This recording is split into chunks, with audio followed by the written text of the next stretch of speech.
You used to be. Can we do your biography a little bit, just because it's interesting? No offense, Ian, but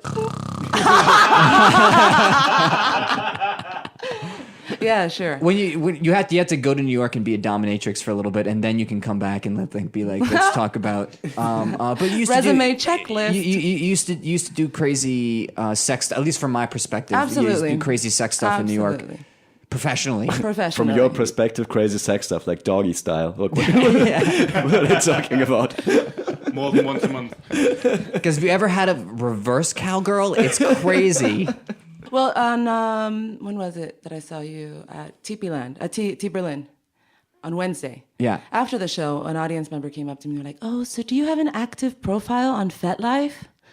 And I looked at them, the couple in the front row, and I said, "I do." I don't even know what that is. FetLife is Facebook for fetishes. Fetishes. Okay, yeah. Right. Okay. So it's FetLife.com. Infomercial. Ask for money.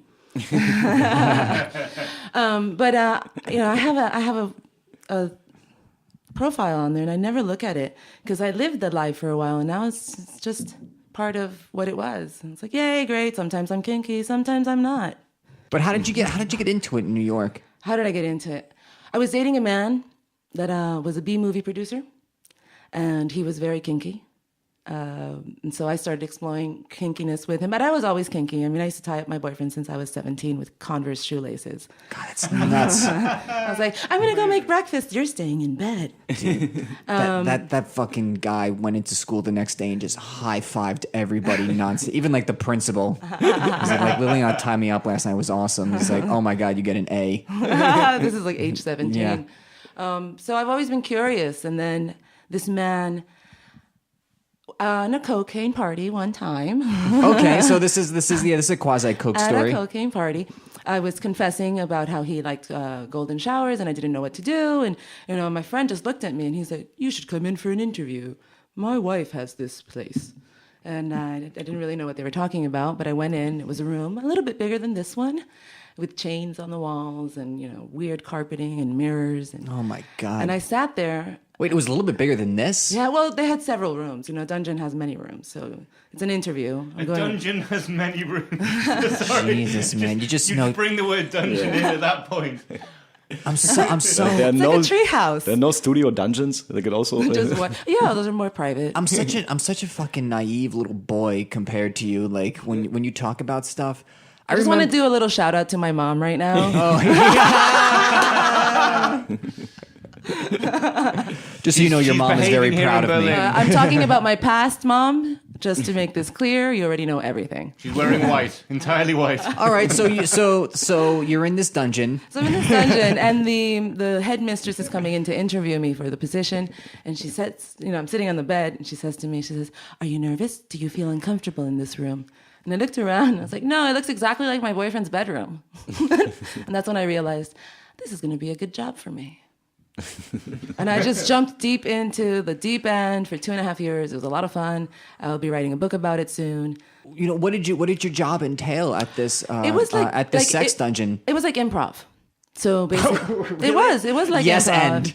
And pretty much. Yeah. Ouch. But it's no and.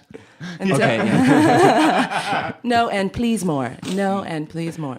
Well, you have a little time to read over somebody's file. If they come in and you've never seen them before. Wait, they have a file? They have a file because you need to know how they like to play. It's not sex. It's more about teasing mentally and stimulating and creating. Pushing boundaries. Is it like a medical file? Like, are you allergic to these medications? Obviously, that's in there also because that's important. It's also like when you go to a gym and you have a personal trainer. They have a file on you.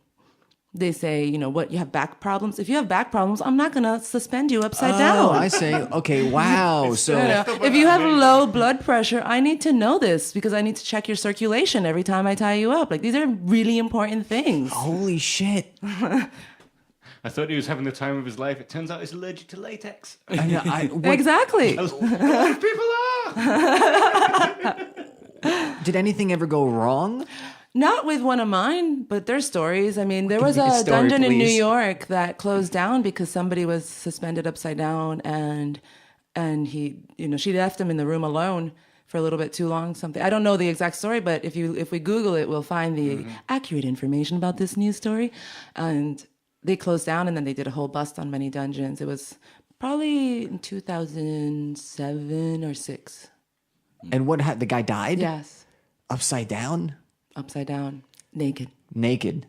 It's great. Oh man, that's an awkward funeral. It's like that Lionel play will turn your frown upside down. Oh my god. Wait, was he